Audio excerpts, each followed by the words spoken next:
In this video lecture, we will understand how the cleansing action of soap takes place, how the grease stains or oil stains from a piece of cloth can be removed, right, when that piece of cloth is washed in soap solution, right.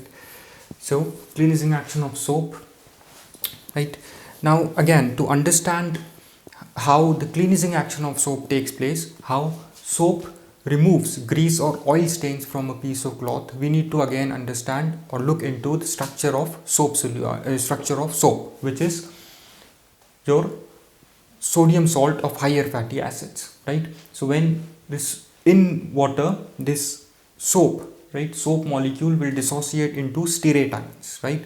Now these stearate ions, right, will remove the oil stains from the piece of cloth, right. Now let's see how stearate ions will help removing the oil stains or grease stains from the piece of cloth, right.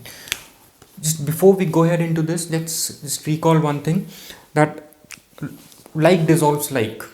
We have gone through this in previous lecture also. Like dissolves like, that non-polar will interact with non-polar, right, and polar will interact with polar, right. Or we know that polar solvents like polar solutes like sodium chloride will dissolve in polar solvents like water. Similarly, organic compounds which are non-polar will dissolve in organic solvents which are again non-polar, right. So we say like dissolves or interacts, we may also say interacts, right.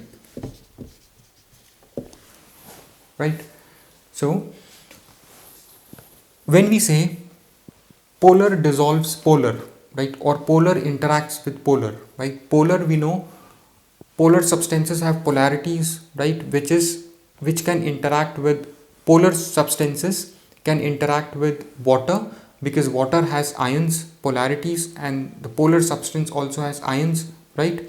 So they both, due to the presence of ions, can interact with each other, right, and dissolve. Polar solutes will dissolve in polar solvent, right.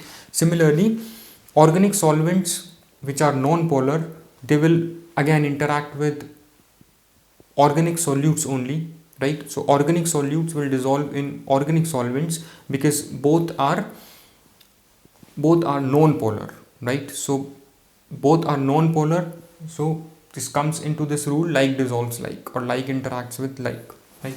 And one thing, polar substances are hydrophilic, right, and non-polar are hydrophobic.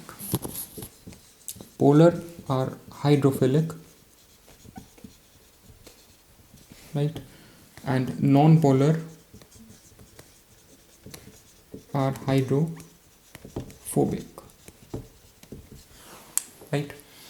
And polar is hydrophilic, that means it can interact with water, right. Polar substances that has polarities or charges, right, on them, like sodium chloride is polar because it has plus and minus charge, right. Similarly, benzene is non-polar because it does not have polarities developed, no charges. So polar are hydrophilic, hydro is water, they are water loving, right. Water has ions, these polar substances have ions, so they can easily interact. Similarly, non-polar, right, they are hydrophobic, right, so they will interact with hydrophobic substances or hydrophobic solvents.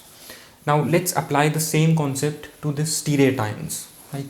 Suppose we have this piece of cloth in this water container,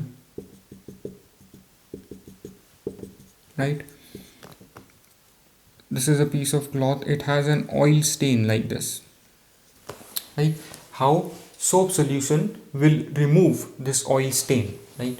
This is your stearate ion, this is the structure of stearate ion, right. And we know that the stearate ion has two parts. This is your hydrophilic tail, this is your hydrophilic head. Hydrophilic because this has polarity, this has charge, right, negative charge, so this is polar hydrophilic, right. Similarly, this long hydrophobic tail, right, or hydrocarbon chain is hydrophobic because it does not have charge, right. So this is hydrophobic, right, and this is hydrophilic, right. And what about this oil stain? Oil stain or grease stain, oils we know are organic compounds, right? And organic compounds are again non-polar, hydrophobic, right? So they will not dissolve in water or they will not interact with water. Since this oil droplet cannot interact with water, let's see how stearate ions will help to remove these oil stains or to take these oil stains into water and get washed away. Right, so when this piece of cloth is in water, this water has stearate ions in it. This water, this is a soap solution that has water plus these stearate ions, CH3, CH2, whole 16, COO minus, right? And this oil is your hydrophobic. Just remember this oil is hydrophobic. Since this is non-polar organic compound, so this is hydrophobic, right? And in this soap solution, we have water which is hydrophilic, right? And we have stearate ions which is hydrophobic and hydrophilic both ends. Now let's see the interaction of this stearate ions, right, with this oil droplet and water, right? This can be represented like this, right? This spiral kind of thing. This represents this long hydrophobic tail, right? And this circle, this dot represents this hydrophilic head, right? So when in water solution, right, this oil which is on this piece of cloth, right, let's see how it will get removed, right? When this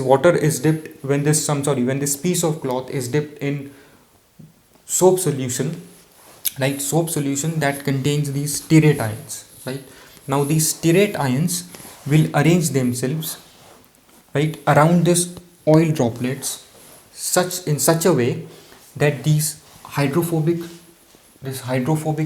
tail will interact with this hydrophobic oil, right, and this hydrophilic head will interact with water which is present in the solution, right?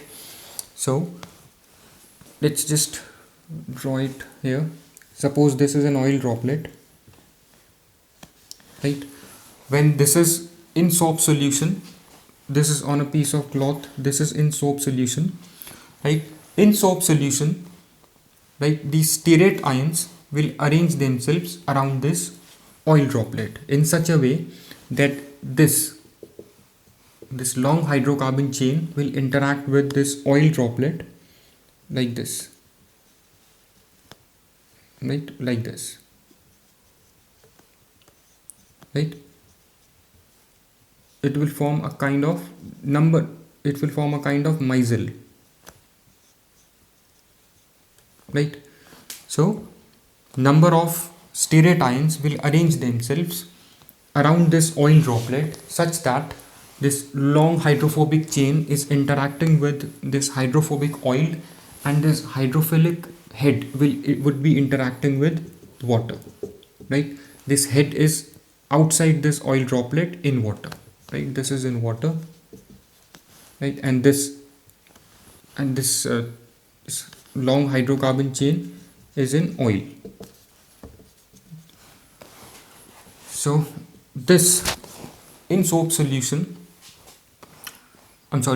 in solution where you have oil droplets, this head, right, this head part is in water, right, and this hydrophobic tail is in oil, right?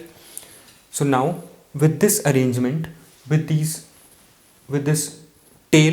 hydrophobic tail part in oil and this hydrophilic head in water, right, when you rub this piece of cloth, right, in water, this oil droplet, right, would be pulled, since this head is in water, so this oil droplet would be pulled into water, right? When you rub this piece of cloth due to this interaction of stearate ions with water as well as this oil droplets. This oil droplet when rubbed will be pulled into water, right? I'll repeat, due to the interaction of this stearate ions with oil droplet and with water, the hydrophobic tail will interact with oil droplet, right? And this hydrophilic head will interact with water, right? So when this piece of cloth is rubbed, this oil would be pulled into water, right? And it's pulled into water and would be washed away with excess water, right? And one thing, since this head is negative charge, this head is negatively charged, it is polar, right? So it has negative charge around it, right? So when this oil droplet is pulled into water, so several such oil droplet will exist in water, right? So these oil droplets has negative charge around it, right? So this negative charge will prevent these oil droplets from coming close to one another and get associate, right? Due to this negative charge, these oil droplets will not associate in solution, right? Because this negative charge will repel one another. This negative charge will repel these oil droplets, right? So due to this negative charge, these oil droplets would not associate, right? I hope this is clear to you, right? I'll just repeat one more time, just a little summary. This piece of cloth that has an oil droplet on it, right? When this piece of cloth is dipped in soap solution, the stearate ions will arrange themselves around this oil droplets such that this hydrophobic tail will interact with the hydrophobic oil, right? And this hydrophilic head will interact with water, right? Since one part of this stearate ion is in water, when you rub this piece of cloth, this oil droplet would be pulled into water, right? And this is how it gets removed from the piece of cloth. And in water, several such oil droplets exist that has this negative charge due to this hydrophilic head around it. Due to this negative charge, these oil droplets would not come close to one another to associate, right? So this negative charge will prevent the association of oil droplets in solution. I hope all this is clear to you. Thanks.